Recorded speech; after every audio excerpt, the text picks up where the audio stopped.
One of the most difficult parts of making decisions on sales technology is to know, are our salespeople going to use it? Because if they don't use it, we're not going to get the performance gains or whatever other metric we're looking for. So that becomes then part of the decision-making process. What do we do to mitigate that?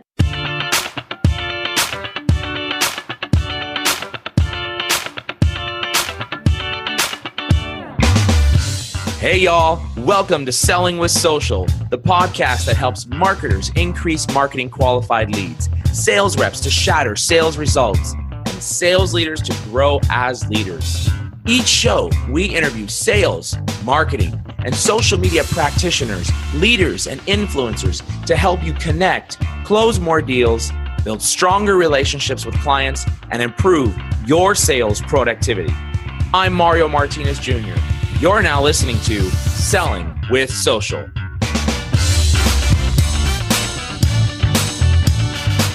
I cannot be more excited today to be joining you all on Selling with Social podcast with my very good friends, Dan, Cilley, and Nancy Nardin, both co-founders of Vendor Neutral, and Nancy, most well known for Smart Selling Tools as well, the company that she owns. And, this is actually interesting, Dan and Nancy. We are making history today on Selling with Social. Do you know why? Get out. No, why? Really? Why? This is the first episode of Selling with Social where I've ever had more than one podcast guest. Well, awesome. I mean, and you're doubly, especially lucky because it's us. Absolutely, partner. Right? Yes. Absolutely. I have a 2-for-1 for all of you listening in today to Selling with Social, and I'm excited to have you here with us. So Dan and Nancy, do us a favor. I obviously mentioned that you're the co-founders of Vendor Neutral, and Nancy, very well known for Smart Selling Tools, the company that you have had for as long as I've been in the business. So do me a favor, just give everybody a little background about yourself, who you are, and we'll start with you, Dan, and then we'll go on to you, Nancy.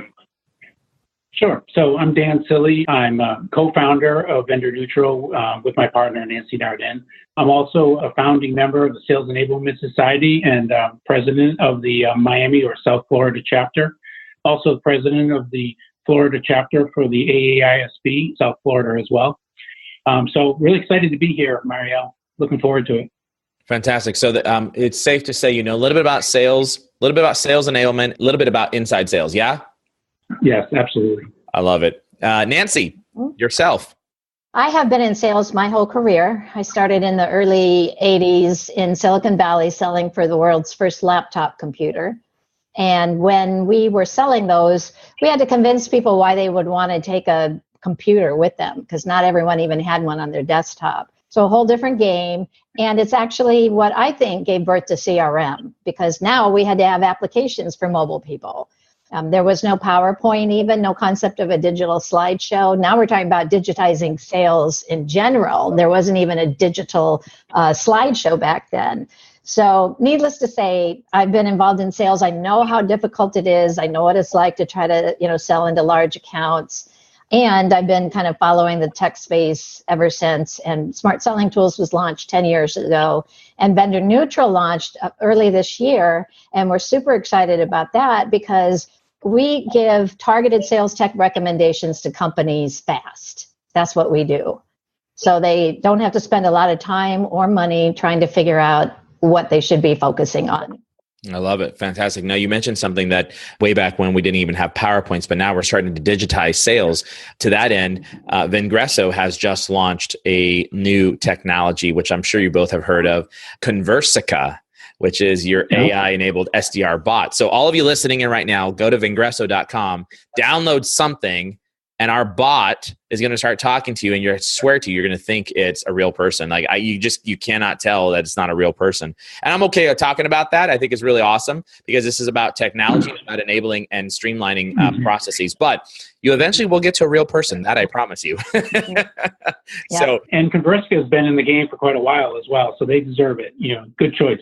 Yeah. They're one of the 800-pound gorillas there, and I think they do an amazing job. So, and I would encourage people to do what you just said, to download something off of your site, see how it works, because you will be convinced it's somebody real, and you probably enjoy talking to them more than you will to a normal salesperson, because It's designed to not be too aggressive. It's designed to say, hey, let's, would you like to talk, and that sort of thing. So it's very approachable. Yeah, exactly. Well, I'm not going to tell everybody the name of our SDR, of our AI SDR. I'm going to let you figure out who that might be. But exciting. So, interesting enough, every time I have guests on the podcast, I always start out with asking this very first question.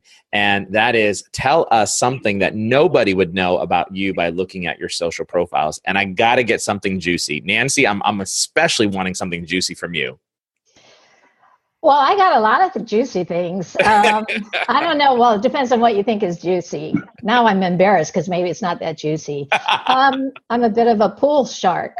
A pool shark? Yes, I can walk into any bar and take on the pool player and go, oh, so I just hit that ball over there and then it goes into that hole. And then I can clean the table. Look at you. I love it. So I'll have my money put on you then. Very good. All right. So we got a pool expert right here with us. I did not know that about you. Dan, what about yourself? Nobody knows that I'm a certified cave diver, and I go to Mexico and dive cenotes on a regular basis. Where you're a certified cave diver? Yeah, I dive caves. I don't mind tight places. I actually find them calming, and I go into caves in Mexico. They're called cenotes, and the largest one in the world, called Dos Ojos, is about 2 hours south of Cancun, and I visit it regularly and dive the cave. It's quite exciting. I didn't even know that. Wow, very interesting. That is very cool. That's juicier than mine. That's pretty juicy. Yeah. Wow. So you must have been keeping close watch on the whole situation with the young children in Thailand about diving into the caves and all the divers there, right? I really appreciated it, actually. It was very intriguing. I knew what they went through. It was absolutely amazing.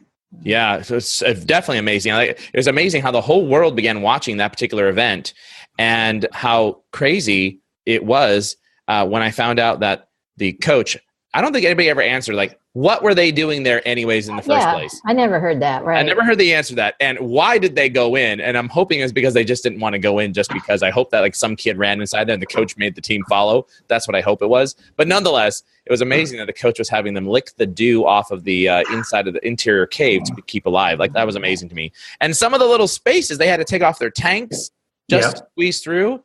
Yeah, that's how you do it. You don't wear the tanks. You carry the tanks you carry them on your sides, and then you push them through holes, and then you move through the hole. Wow, interesting. Yeah. As opposed to you going in first and the tank following you? Usually you push the tanks first, and then you have a pony tank in case you need it. But otherwise, yeah. You are fearless, man. Like, I don't know if I could do something like that.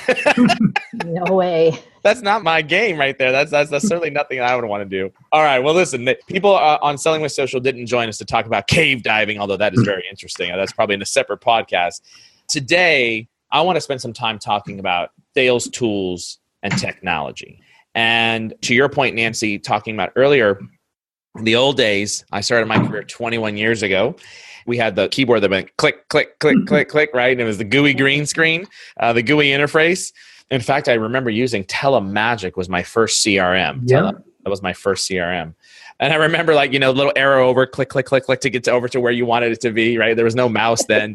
But nonetheless, times have changed. And in today's sales environment, there's certainly no doubt about it that tools and technology are used for sales growth and certainly for impacting the salesperson's job and function to be better and smarter.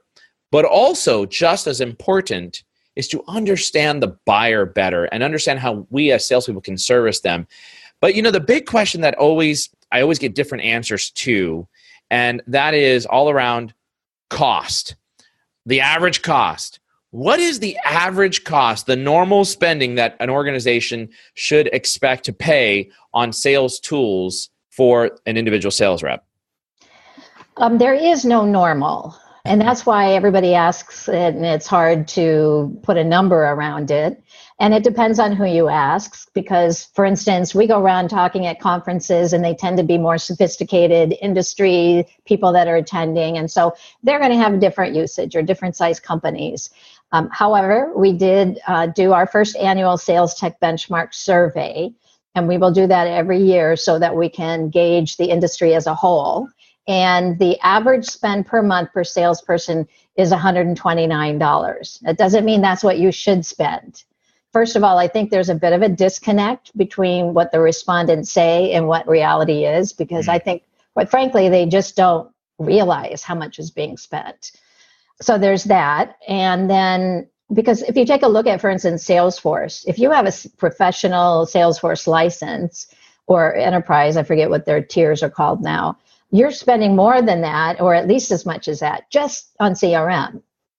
So got news for you. You're spending a lot more than $129 a month on sales tools. Yeah, my guess is that respondents probably did not include the CRM piece into their analysis, or because as a former VP of sales, that was an enterprise expense, right? That didn't come out of like the sales tools budget. That was like the company had to have. It's not how the question was asked, though. Was it? Okay. They would have definitely included it. And in fact, whenever I ask people about what their sales tech usage is, CRM is the first thing they say. I get what you're saying about spend. Maybe it doesn't come out of their budget, so they didn't think about it. But it was worded in a way where they should consider all their sales tools. But that may be why they didn't really have a good understanding, and the average ended up being 129. I think it should be a percentage of annual cost for a salesperson. So I think you should be spending at least, let's say, if you've got someone who's making $150,000 a year, 10% would be $150. That's not enough. So what is it? 2%? Interesting. I mean, if you look at just take your CRM, add on top of that Sales Navigator. If I'm not mistaken, behind CRM, that's the second most expensive sales tool in the tech stack at about $1,000 per head per year, right? That alone is about $100 per user, right? Or $90 per user, whatever that comes out to be, if you do that math. And if I'm not mistaken, I've gone on record saying a couple of times that I used to spend a couple $100 myself as an individual sales rep for tools that I wanted that the corporation wasn't paying for, right? So, I mean, it's probably not uncommon. So your number that you came up with 129, is that what it was? That's about $1,500 or $1,600 per year. I really think that that's an easy $2,000 to almost $5,000 per head per year on sales tools, depending on the size of your organization. Yeah, that's why it's kind of, a hard question to answer. On the other side of it, the average number of tools in use is 4.2. So if you do that math, really, you're going to get 4.2 sales technologies for $130 a month? That's probably not realistic. Of course, you have to think about how much are you going to spend, but don't start there. Think about what is it that you need? What are your capability gaps? And I know Dan and I will probably both be talking about that, but what's going to really move the needle for you so that you can continue to achieve profitable growth in a cost competitive marketplace? And then work back from there. Okay. In terms of, now let's prioritize and figure out what we can afford and what we can't afford not to do. Yeah. Well, general things in the sales stack would be obviously your CRM, as you mentioned, right? You're going to start out with that. Then what are the items that are the most common things that you might have? A prospecting outreach tool like a SalesLoft or a prospect.io or outreach.io? That's coming up as one of the most prevalent tools. Right now, the four most prevalent by far, and so we call them the four pillars of a sales stack, is CRM, online meetings, both of which, no surprise, e-signatures, which some people might be surprised about. I'm not, but and then the other one is a lead database, something like an Inside View, a Discover.org, those types of things. And when we ask about future spending, it looks like the things that you were talking about, the sales lofts, et cetera, that email outreach may start to overtake the database solutions as the number 4 position. Interesting. So what was the fourth category again, one more time? CRM, online meetings, e-signature, and lead database. Lead database. Interesting. Yeah. I Sales Navigator too, by the way, that would qualify as what we meant by that. Gotcha. Okay. That makes sense. So that would be in that particular category. That makes sense. Yeah. I mean, and there's, I think now, is it 500 to 700 different sales tech stack vendors out there? Yep. Like the number is just, it's growing. And it's almost like it was when the marketing tech stack, right? Like go rewind 5 years ago or whatever the number was, it was a few hundred and now it's over 5,000 in the marketing tech stack, right? That's right. The marketing tech stack is 10 times as large as the sales tech stack. It is now where MarTech was 6 years ago. So can we expect the same kind of growth progression? I don't know. I mean, it's quite possible we could, because marketing's looking for new ways to fuel revenue further down the pipeline, and people are realizing they've got to do something on the sales side. I think sales is one of the least automated groups in any company. Yeah, for sure. And I think you're going to see a lot more power come from AI inside of this, making salespeople smarter in terms of how they engage with each individual person. But we're not here to talk about what I think is going to be happening and what pontificate over all the different things that could happen, because that could go anywhere. But I do want to get kind of a little bit granular here. And as a former sales leader, well, I guess I can't say former, because I still am a sales leader, and I'm still talking to our CSO every day about what are we closing and what's in the pipeline, right? But when I was in the seat doing tech evaluations for sales tools, you hit the nail on the head, Nancy, and that was, you had to start out with, what are you trying to accomplish and why, right? And then once you've got that, now you got to go into that evaluation process. So really, I want to think about this question about how should sales leaders or sales enablement leaders go about their tech purchasing decisions. Can we talk a little bit about that? I'll take that. And actually, Nancy mentioned earlier surrounding the capabilities focus. That's how we really focus on capability gaps, and then also the pressing challenges that they want to solve. We've gathered some interesting data from our preliminary sales tech survey that you can find on our site. And what we found right out of the gate was 52% of respondents feel that CRM is not being used to its fullest potential, and that's negatively impacting their sales. 45% of the respondents say that a long ramp-up time of new hires, time to first deal, and also 41% of respondents say that the lack of cross-functional collaboration between departments was negatively affecting their sales as well. And then finally, 36% of respondents also said that there are too many different platforms in use. It's difficult finding the right content, and not enough prospect conversations are negatively impacting their sales as well. So there's some great data coming from our preliminary assessments already. We're really excited to share it. And I have been on LinkedIn as well if you want to try to find it. Well, we'll put that into the show notes, the link to the vendor neutral site. So we'll for all of you listening in, you don't have to go searching for it. You just come to the show notes and we'll add that link into our show notes here. But I want to come back. I mean, what you said in terms of the respondents, to me, it's like yeah, exactly. Right. I mean, we know that these have been the problems, and it's not just in the last few years. These have been the problems since, as long as I could think of, telemagic, right? Back into the old CRM days where we have good data, bad data. We're not entering the data. We're looking for the data inside there. I mean, for God's sakes, we have consultants who do data mining and data analysis that comes in and cleans things up. And that started over 25 years ago, right?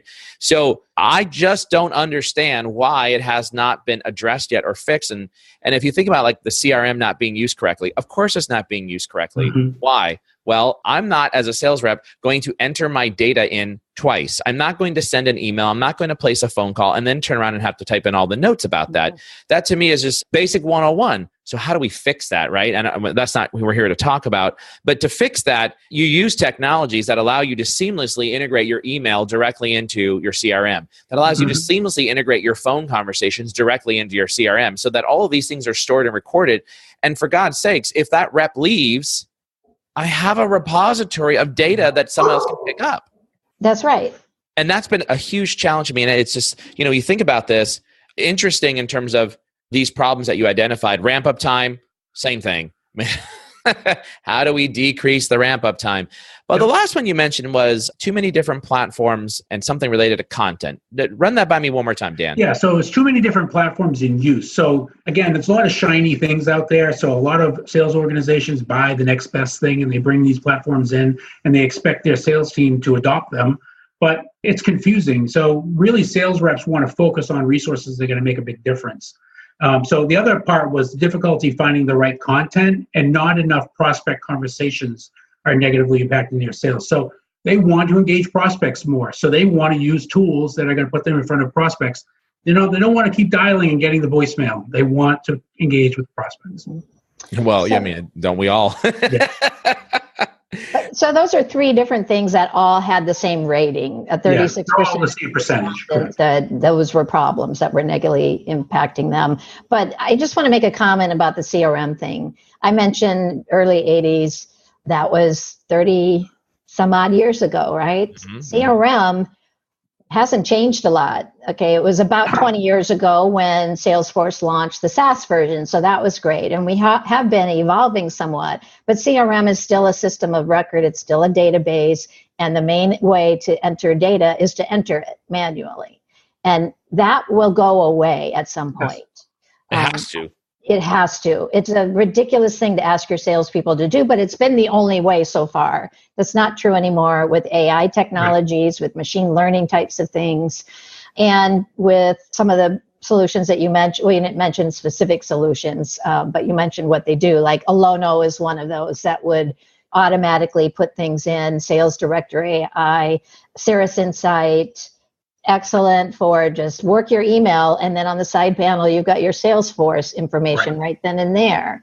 The same thing with Smart Cloud Connect for Salesforce. So there are a lot of options out there, and I will just recommend, it's a shameless plug, I don't care because I think it's valuable, but look at the sales tech landscape that we put together, and then look under this category names, and you'll get some ideas of who these vendors are that can help you with those things. I actually asked for that image or that infographic from you a couple months ago, Nancy, for a project that I was working on. And it's a great infographic, and we'll include a link back to that as well for those of you looking for, what are all the different categories inside there and some of the different sales tech stack vendors. But I don't think, and maybe if you did, I missed it, but one of the questions I asked was, how should people go about their tech purchasing decisions? Like, what are the steps? What are the process? I'm interested. I want to get a new video sales acceleration platform. I want to get new AI that's going to help my CRM, whether it's Einstein or whatever. What is the process that I should go through to properly evaluate this buying decision? Well, I think it should not start with the questions that you just asked, because those presume that they already know what their priorities should be. Interesting. Yeah, good point. I want to look at this kind of technology or that technology. And maybe you already know that, but it should be more of a strategic process. And that's why Dan and I both talk about the capability and capability gap analysis. So we have 140 different types of things that sales organizations should master. And you can ask yourself whether you've mastered them or not. Can you do X, Y, and Z? And then once you know all of the capability gaps, then you can prioritize them based on what's most important. And we also have a hierarchy to help with that. So in our hierarchy, kind of like Maslow's, the most important fundamental level before anything else is making sure that you're selling to the right people. And that doesn't mean just following up on leads. It means actually knowing and understanding your total available market, knowing who your ideal customer profile is, all of these key things, knowing how to reach them. So once you look at your capability gaps, if you find that you have more gaps in that level that have to do with who you're selling to, you want to start there. So that's another way to prioritize. Step one, understand what your capability gaps are. Step two, prioritize them according to the hierarchy. And then you can match that to the technology types to see what you should focus on. And I'm going to put a shameless plug in for you guys. Because you can't do that. But there's a reason why Vendor Neutral was created, right? That's right. And that was the reason. And we wanted there to be a scalable way for companies to get targeted sales tech recommendations fast. And you can't get targeted sales tech recommendations fast with a management consulting firm or inexpensively, or even an analyst firm. They're valuable, but it's a lot of money for reports and occasional conversations. You're not getting an understanding of which vendors and technologies map their capabilities to your capability gaps. And that's what we can do with our own IP. And it's why we can offer recommendations in a scalable way. Mm-hmm. Now, one of the big underlying problems, though, is regardless of the purchase decision, it's whether or not the technology helped prove out an ROI. And I think that's one of the fundamental disconnects. I would challenge any sales leader right now who's listening to instantly call up their VP of Sales Operations and ask the VP of Sales Operations, what is the ROI of, and you list all the tools that you're using, whether it's discover.org, whether it's, seamless.ai, whether it's, OneMob, whether it doesn't matter. Challenge them to say, what's the ROI? And I believe this is where we miss the mark every single time in terms of purchasing and acquiring technology to help sales reps do their jobs better, to be able to help them sell more. So any suggestions on how to go about making the determination on ROI of sales technology? When company-wide goals are set, steps supposed to be taken to ensure that the employees are informed, and not only what they should be working on, but also why they're doing what they're doing. They need to feel that they're involved. If you set up objectives and integrate them into your incentive plan, you change their behavior. So when sales reps are motivated, they're going to act in different ways. So they're going to get focused on the areas that you find important. And if you're motivating them through an incentive plan, that ends up working to your advantage. So managers need to leverage technology like Exactly that keeps goals top of mind and easily accessible. The most important action that it can take is aligning the sales rep's behavior with the company goals and agreeing on what they're trying to achieve. Start with the goals, continue to measure, and then tweak it along the way. That's my recommendation. And I would add to that the goals and the vision are critical, and make sure that they understand why they are the goals and the visions. The salespeople have been burnt because they know that most of the tools are for managers, and you don't have to motivate or incentivize salespeople to use email. Why is that? It's because it's obvious value to salespeople. So in an ideal world, every tool you use would be seen as being that valuable, but it's not an ideal world. There will be some tools that you have to encourage salespeople. So as Dan said, make sure they understand what the goals are, make sure management's behind it, make sure that they're reminded of what the value is and why they need it, and understand if it's being used. One of the most difficult parts of making decisions on sales technology is to know, are our salespeople going to use it? Because if they don't use it, we're not going to get the performance gains or whatever other metric we're looking for. So that becomes then part of the decision-making process. What do we do to mitigate that? And there are things you can do. You can set up smaller individual groups of testers, so to speak. Maybe it's pilots. Exactly, pilots that can try things out. Get people excited about it. Let them know they're going to be involved, and what tools should we be buying and what shouldn't we be buying. Also, utilizing a sandbox strategy with key members of your team, letting them test it out, prove the process, and then let them share with their peers their success. And I think that goes a long way sometimes to getting the rest of the organization motivated to get on board. And I appreciate everything you guys said, and I'm going to play devil's advocate here and kind of push back, though, because I think everything you said is normal. Like, that's, as a VP of sales, that's exactly what I would do, right? In terms of test it out, bring a pilot group in, does it have results? But when you deploy out a tool, let's just take an email prospecting tool like a SalesLoft. When you deploy that out, how do you prove that there's an ROI? You may be looking at usage, sure, like LinkedIn Sales Navigator. You may look at usage and you see only 20% of the folks are actually using anything more than 80% of the capabilities, other than looking at someone's profile. Look, I don't need to buy a $1,000 tool to look at someone's LinkedIn profile. That's free of charge, right? What are some suggestions to build in? And I personally have one, and I think I've shared this story with you guys before, that what I did. But how do you prove out the long-term ROI on tools and technology?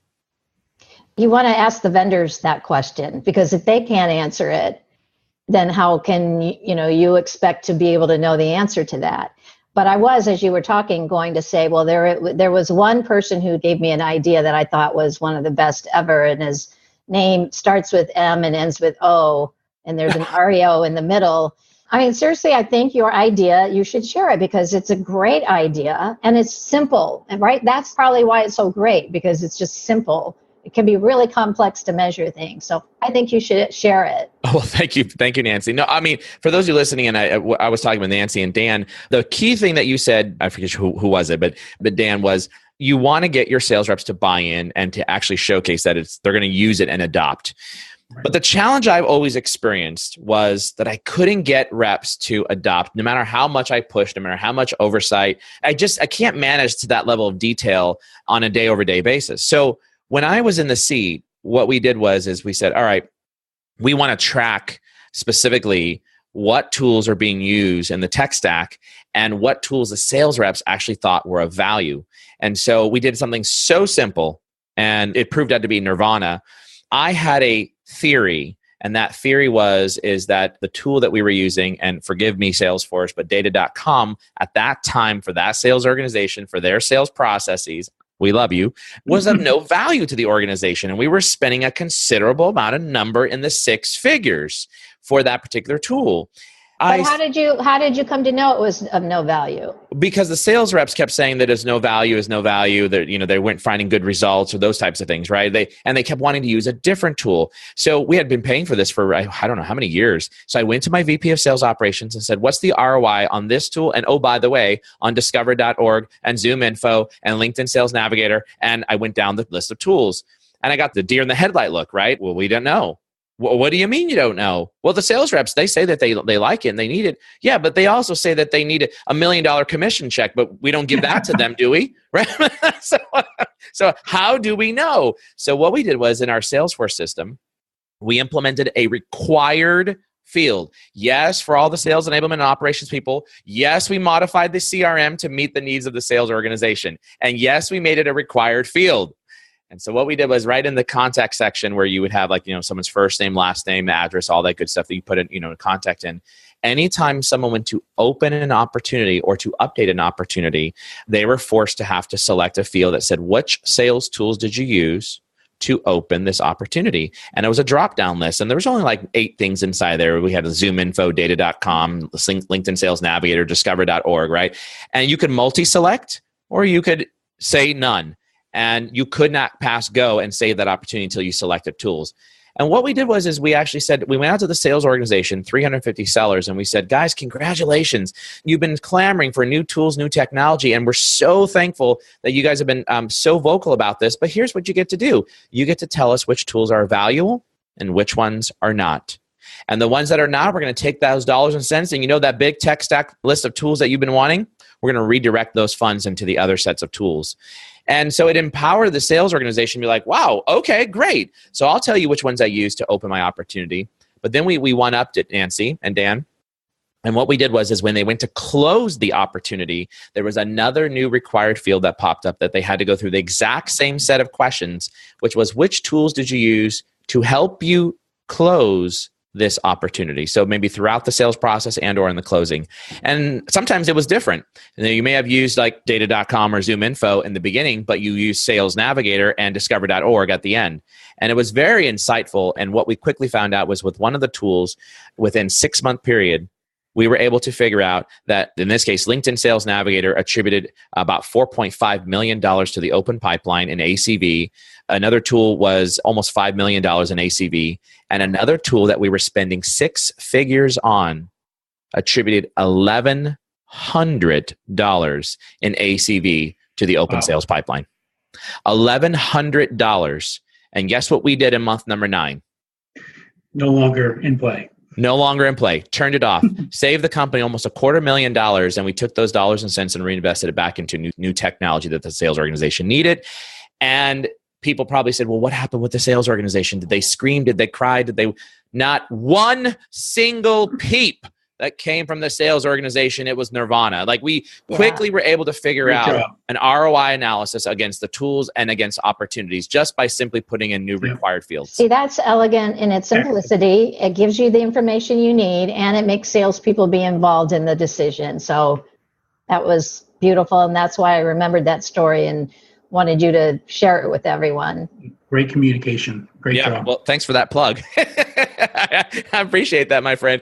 Leaders, if you're thinking about that, go ahead and implement something. It's that easy to be able to implement. And, if we look at talking about alignment, what you talked about, I think it was both of you guys, Nancy and Dan, you talked about me making sure that internal constituents were aligned within an organization about what to prioritize. But what happens if there's disagreements? How do you get those people to align between sales ops, sales leader, marketing, and senior leadership? Well, what you don't want to do is shoot for the lowest common denominator.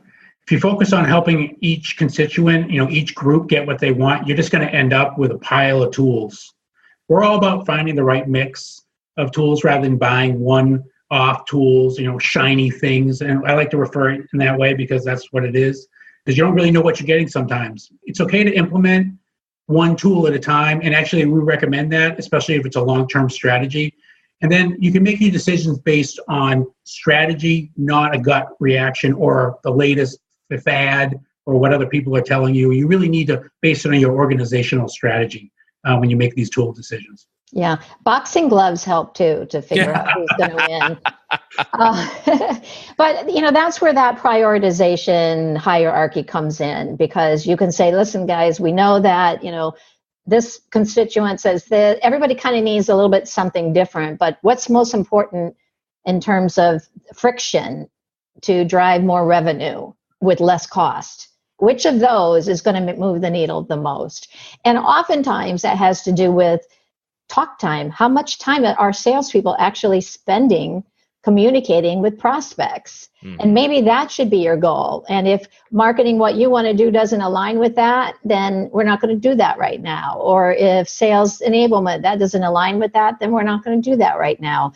I think people need to understand how much time their salespeople are really spending with their prospects, because then you've got a goal to focus on. If you're spending just 35% of your time with prospects, which is typical, that's what a number of different studies have shown, around 35%. I'm sure it differs with industries, et cetera. So let's say you're getting $1 million of revenue per territory on spending only 35% of your time with customers. That's pretty good, because you're doing something else 65% of the time and you're still generating $1 million. Well, what if you move that needle to 50%? It's not a 15% increase, by the way. Going from 35% to 50% is a 43% increase in time spent selling. Could you now sell $1,430,000 in that same exact territory? Not sure that it would be a one-to-one correlation, but it's definitely one of the easiest ways to increase revenue productivity is by focusing on eliminating or reducing the tasks that get in the way of your salespeople spending time with prospects. Yeah. So look for those friction points. I call them the left-hand turns, because UPS made a decision a long time ago. They did some sort of time and motion study. I'd like to think that it was a driver, and they said, hey, I wonder if I just eliminated my left-hand turns, if I could get my route done faster. And it turns out they could, because you don't have to wait for cross traffic, etc. A simple thing, right? And now all they do is they just make a right hand. I'm not going to deal with the left hand. I make a right hand, then a right hand again, and I'm in the right direction. For them, obviously, they spent millions to do all the rerouting, but they saved multiple millions in fuel, etc. So what does it have to do with selling? Look for the left-hand turns, those little things that are getting in the way and slowing you down. It doesn't have to be very complicated. First of all, I didn't know that UPS did that. That's a really great illustration. I love that one. Might have to be something we put into a blog here. Look for the left-hand turn. I'll give you credit for it, Nancy. Thank you. I love that one. But what if you're an individual performer, a salesperson, and we have a lot of salespeople who are listening to the Selling with Social podcast. And as I mentioned earlier, when I was a sales rep, I would spend a couple $100s a month on tools and technology that I thought would help me do my job better and make me more efficient. So for individual folks, what can they do on their own? What's their responsibility? Should the organization pay for all their tools? And should we expect that? Or should we expect that they're the CEO of their own company, mini company that is, in their own territory, and that they're going to have some cost too? I was just asked to give a quote on, what should salespeople do to sell smarter? And my comment was that exactly. Take responsibility. Don't just say, oh, my manager's not spending enough time with me, or information we're getting from product management isn't enough, and I don't understand really the value propositions. No, you're responsible for making those things happen. Yes. And you're also responsible for figuring out, if you can't be as productive as you want, then figure out how you can get there. And don't just rely, well, the company didn't buy us any tools or didn't do any of this for us. So take responsibility. There are a lot of tools that you can buy as an individual user that don't require an admin to set it up in CRM. It just requires that you authenticate with your own email password or some other things. So look for those types of tools, and it can be something simple. I use a tool I like to talk about called Breevy, because it's not really a sales tool, but it's a good tool. And Breevy is just an abbreviation tool. So instead of typing out Nancy@smartsellingtools.com 20 times a day, I can just do NSST and boom, it's there. I could do the same thing for a paragraph that I know I'm going to end every email with. Again, that's maybe a left-hand turn kind of thing. It's just very simple. And that it doesn't cost much. There's things that you can buy, and believe it or not, that are still one-time purchases. I think that's one of them. You spend $30 and you're done. You don't even have to spend a monthly amount. So, educate yourself and look for tools that can help you, first of all, figure out what's getting in your way, and then take responsibility for how you can solve it. Yeah. Go ahead, Dan. I'm sorry. No, I was going to say, just from your comment earlier, you were talking about personal investment, where reps, beyond what the business invests in them, what they invest in themselves. And there's a lot of free tools out there. There's a lot of great resources out there that they can use, or a few dollars out of their own pocket. It's going to make a huge difference in their development. I use personal development tools and relationship engagement tools like Nudge, right? So every day I'm getting emails telling me who I didn't speak to this week or this month or even the last 3 months. Just reinforcing what relationships are going to be important down the road, and just reminding me to make that contact. That's huge. That's what's going to generate that long-term relationship with these prospects or clients or customers. And then I also use another for personal development. I use a tool called Narrow, and it's free. Anyone can get it. Just look it up, narrow.io or AI, I forget the exact term. But .io, I think it is. And what you do is you simply put it on your phone, and every time you visit content on the internet, that's something you would normally read, and you put it into your bookmarker, you plan on reading it later in your reading list. Well, you don't need to do that anymore. Use Narrow. You take that URL from that article, put it into Narrow. It immediately converts it into a podcast that you can put in your library and listen on your ride home every day. I use it all the time. That's good. That's great. Oh, it's fabulous. Yeah. Yeah. It might even incent me to work out more, because I'd have something to listen to. That's the only reason I don't do it now. That's what I say to myself, Nancy, but it doesn't seem to get me to work out more. I even asked my 8-year-old, I was like, son, I really need some help. I need you to help remind me to work out. So every day he's like, Dad, we got to work out for 10 minutes. And I'm like, not right now, son. A little bit. And it's been 5 days in a row. He's been saying, Dad, we need to work out. Dad, we need to work out. I'm like, not right now. And I'm like, he said, you told me to remind you. It's good for him. Another tool that, and this is a non-sales tool. This is just a pure business tool. It's Grammarly. And they have the free tool. Of course, I sit there and I wait one day for when they're going to do like a 75% off sale. But it is one of the best tools ever. And if, for goodness sakes, these are free tools, but some of them is like $99 to be able to help improve your grammar. And if you think the company owes you that, no, I'm that's wrong. You owe it to yourself to be a better spokesperson for your personal brand and for your company brand. And that's a great example of a free tool that you could pay for and get more value out of as you're writing content and material, especially as you write things internally into the leadership team or externally. Mario, I want to add a couple more, because a lot of these we said, well, these aren't really sales tools, but I think it's fair that we give some sales tools examples. Sure. So we did mention a couple already, Cirrus Insight and Smart Cloud Connect. They both kind of do the same thing. And you don't need an administrator. You can sign up for them yourself. And if you do most of your work through Outlook or email, Gmail even, like most salespeople do, you will wonder why you haven't always had it, because you don't need to be constantly going into Salesforce. You can get access to your Salesforce panel right then and there, including editing, updating, adding new contacts, making a note to the opportunity record. Anything you can do in Salesforce, you can do right from your outbox. So that is one I would definitely recommend. And the other one is one of our 4 pillars of a sales stack, and that's e-signatures. I mean, there's just no reason anymore to send out a document and wait for them to print it and then scan it and then email it back. It makes you look like you're behind the times. And you also have no insight into where that contract is. So e-signatures is another one that you should be buying if your company isn't buying it for you. And Dan, any other recommendations on hot tech companies that sales leaders or reps should be aware of? Well, you brought up Converska earlier for yourself. Again, I think they're really leading the way in a number of ways regarding AI and communicating through the bot, through the chat feature. It really mimics real life conversation, and people appreciate it. And I think of Membrane as well. Membrane allows reps to take the account plans and map their white spaces and follow sales processes without forgetting steps. And they want to stay on track. They want to stay focused, and tools like that are going to make a huge difference. Another one that I'm hot on right now is Seamless.ai. We found some really great success with their ability to find phone numbers and emails to be able to call someone. It's a little bit scary if you think about it. You can find anything you want, but it's been quite effective in terms of some of that content that you're looking for as a salesperson. And by the way, that's one of the biggest consumption of time for sales reps. Talking about, needing to divert more of your time to actually talking with prospects. Well, if you don't have to find phone numbers and things anymore, then that will really move the needle for you. Yeah, absolutely.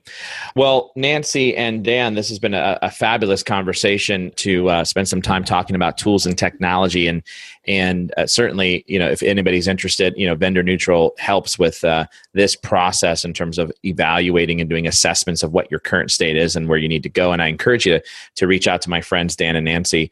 But before we go, how can people connect with you? Are you on Twitter? Are you on LinkedIn? Let's start with you, Nancy, and then we'll come back to you, Dan. How do they get a hold of you? Twitter handle is Selling Tools and at Vendor_Neutral. And then I'm on LinkedIn, of course. Feel free to reach out. I accept almost everyone's invitation. On Vendor Neutral, we have a chat box, and oftentimes we're available to just start chatting with you right then and there. I think I'm covering all of what you would say too, Dan, but maybe I forgot something. Well, you can engage with us in a number of ways. Right on our homepage of our website is option 1. It's the preliminary free assessment. Anyone can take it. We encourage any size organization to enter the basic information and let us know your needs. And then immediately you're going to get a result sent to your email. So you get recommendations from us. You get a DIY strategy on how to do it yourself. So we love to help and enable the enablers. So practitioners are going to see a benefit from this. And we love to, as well, provide resources that not only the consultants and the vendors can use, but the buyers in the space. And Dan, if they want to connect with you on LinkedIn, it's Dan Cilley, Cilley, right? Correct, yes. And Nancy Nardin. So make sure you send a personalized invite to both of these two amazing individuals and say you heard them on Selling with Social. But in addition to that, I have one final question for you both, and that is your all-time favorite movie. Nancy, what is it? Oh, I would say broadcast news. I know that's kind of an obscure one, but I love Holly Hunter, and I just thought that was an awesome movie. Broadcast news. We haven't had that one on. Dan, yours. Schindler's List. I really like Schindler's List. Schindler's List. All right, you got it. There you have it, ladies and gentlemen. Thanks so much for joining me on that episode of Selling with Social. I hope you found as much value in that episode as I did. Here's what I want you to do next. Please go to www.vengreso.com. That's VENGRESO.com. VENGRESO.com. And make sure that you get access to our content. We've got the latest and greatest in digital sales, sales training, content marketing, and social selling strategies that are going to help you grow your sales pipeline. I look forward to having you on the next show of Selling with Social. Make sure you also go to Vengreso.com/podcast to be able to get access to the latest and greatest Selling with Social episodes, along with any of the other episodes that we've got from Social Business Engines with my friend and partner, Bernie Borges. Thanks again for joining on Selling with Social.